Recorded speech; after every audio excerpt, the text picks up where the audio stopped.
The late afternoon sun cast long shadows across the tidy lawns of Willow Vale, a quiet suburban enclave nestled in the rolling hills of western Colorado, on a sweltering July day in 2024. I was kicking back in my garage, cold beer in hand, admiring the flawless expanse of my driveway, a masterpiece of premium concrete I'd poured myself, smooth as glass, wide enough for two trucks, and sturdy enough to outlast the house. I'm Ethan Carter, 44, a masonry contractor who'd spent 2 decades building things to endure, finally sinking my savings into a modest ranch-style home at 28 Cedar Lane in Pinecrest Meadows. For 4 blissful months, that driveway was my pride, a symbol of hard-won stability. Then Brenda Walsh moved in next door, and my slice of the American dream became a battlefield, her luxury cars creeping onto my property 1 square foot at a time. By the time she slapped me with an HOA fine for noncompliance, I realized I wasn't dealing with a neighbor. I was up against a parking pirate with a clipboard and a vendetta. What started as a petty dispute spiraled into a war of wits, concrete, and consequences, and Brenda had no idea I'd turn her own game into a permanent lesson. Brenda, 40, was a vision of calculated perfection: manicured nails, designer yoga pants, and a smile that could sell ice to a blizzard. Her 3 luxury vehicles, a Lexus, a Range Rover, and her absent husband's Maserati Chauffeur, flowed her 2-car garage, a math problem she solved by eyeing my driveway. It began subtly, as these power plays always do. One Tuesday morning, I found her Lexus angled across half my drive, a glittery note tucked under the wiper. Be a good neighbor, hugs and kisses. I'm a patient guy, raised to give folks the benefit of the doubt, so I maneuvered my F-150 around it and headed to a job site, figuring it was a one-off.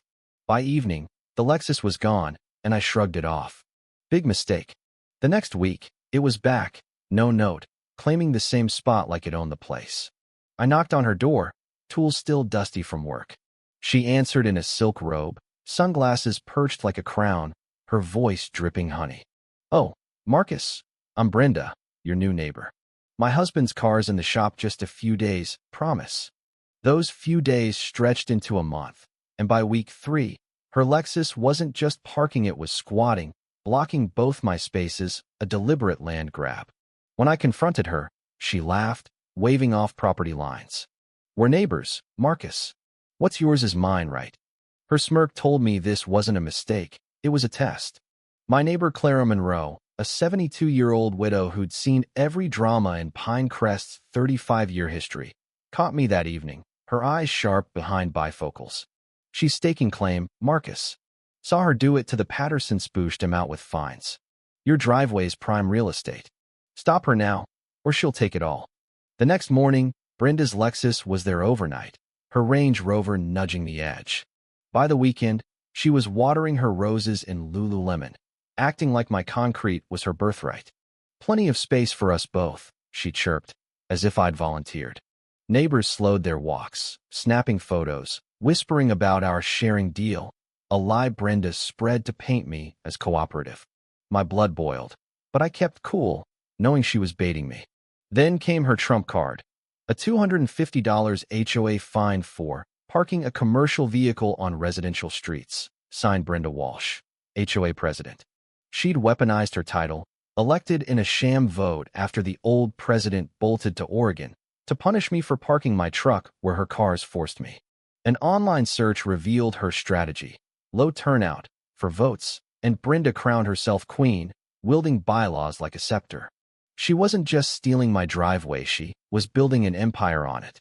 That night, staring at a $42 receipt for roses I'd bought as a peace offering, I questioned my restraint. My folks raised me to try reason before fists, but Brenda's game was clear. I marched to her door, flowers in hand, her Ring camera blinking like an interrogation light. She accepted the bouquet with Oscar-worthy grace, clutching it to her chest. "Oh, Marcus, how sweet," she cooed, tears welling as she spun a tale of loneliness, her husband deployed, her fear of dark streets. "A girl needs compassion, you know." When I suggested street parking or a rental space, her mask slipped, voice icing over. "I'm struggling here, Marcus. Park that rusty truck elsewhere and let a lady use the safe driveway." The threat followed, sugar-coated. I'd hate for more HOA trouble standards are so strict. It wasn't a talk. It was extortion, yield my driveway or face her wrath. Her camera caught my unreasonable refusal, framing her as the victim. I saw it then. Kindness was her weapon, weakness her target. Brenda had misjudged me. I don't build temporary fixes, I build permanents. The next day, her Range Rover joined the Lexus, claiming my entire driveway like a colonial flag. She watched from her kitchen, sipping coffee, savoring her victory. My phone rang. A city inspector, tipped by Brenda, citing commercial vehicle storage. The inspection was set for Friday, when her cars would block my drive, making me look like the violator. Her cruelty was surgical. Clara slipped me a folder of time-stamped photos, Brenda's cars, daily, for weeks, her measuring my truck, building a case while stealing my space. She ran the Pattersons out, Clara said. Your driveway's her trophy. That weekend, Brenda hosted a barbecue, her guests' cars spilling onto my property, her voice drifting over. Such a difficult neighbor, but I'm patient. One guest clapped my shoulder. Generous of you, sharing like that. Humiliation burnaged rewritten me as her accomplice. In my garage, I pored over concrete catalogs, my mind shifting from defense to offense. Brenda had studied my patience. I'd studied permanence. I called my supplier. Emergency pour, Monday, quick-set concrete, cures in 3 hours. Clara, watching, gave a thumbs up. About time. Monday, 9:30 a.m., Brenda parked her Lexus with a flourish, yoga bag in hand, oblivious to the diesel rumble approaching. I'd tracked her routine. 2 hours gone, clockwork. Doubt flickered. Was burying an $85,000 car genius or madness? Then I recalled her fines, her lies, her smirk. She'd chosen war. I'd choose the battlefield. At 10 o'clock, the concrete truck rolled in, neighbors emerging like it was a parade. I donned my vest, hard hat, and gloves, meeting the driver with a nod. Pour around that car, I said, voice steady. Abandoned on my property weeks now. He shrugged, used to odd jobs. You're the boss. The pour began, quick-set concrete flowing around the Lexus's tires, under the chassis, over the lower frame. Not a scratch, just immovable permanence. I guided it with 15 years' precision, crafting a smooth finish, the car a modern sculpture. 40 minutes in, Brenda's Mercedes screeched up, her yoga calm shattered. What are you doing? She shrieked, leaping out. I signaled the driver on, approaching her. Fixing my driveway, Brenda. Your car's in the work zone. Her meltdown was epic, hands to cheeks, as concrete entombed her Lexus. This is vandalism. I smiled. It's preservation, permanent parking, like you wanted. Neighbors filmed, phones out, as she called 911. He's burying my car. Officer Amos Tate arrived, face weary. Brenda played victim, tears flowing, but I handed over my dossier. Photos, fines, no parking agreement. Her car's been trespassing for months, I said. Amos reviewed it, shaking his head. Ma'am, this is his property. Your car's here illegally. Brenda's rage turned to horror. She had no case. The truck finished, leaving a flawless driveway with a Lexus-shaped monument. Cures in 24 hours, I told her. Try moving it then. Her face, realizing try meant jackhammers, was gold. By Tuesday, the Lexus monument was a legend, neighbors gawking, drivers snapping pics. A local critic called it accidental art, a jab at suburban greed. Memes exploded. Park here forever, concrete karma. Tow firms laughed. $10,000 to extract, no guarantee. Brenda's insurance denied her claim. Intentional trespassing. She faced the bill alone, her $85,000 car a lawn ornament. At her emergency HOA meeting, foreshowed. Clara, 2 neighbors, me. Brenda's slideshow cast her as victim, but Clara's photos timestamped trespass shut her down. You colonized his property, Clara said. Neighbors shared her tyranny. Fines for flags, gnomes, chalk art. Brenda's facade crumbled. Her husband, Nate Walsh, returned early from deployment, staring at the concrete relic in disbelief.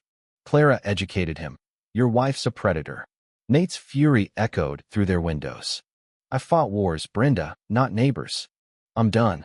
He filed for divorce, citing her cruelty. The HOA petitioned. 80% of residents demanded her resignation.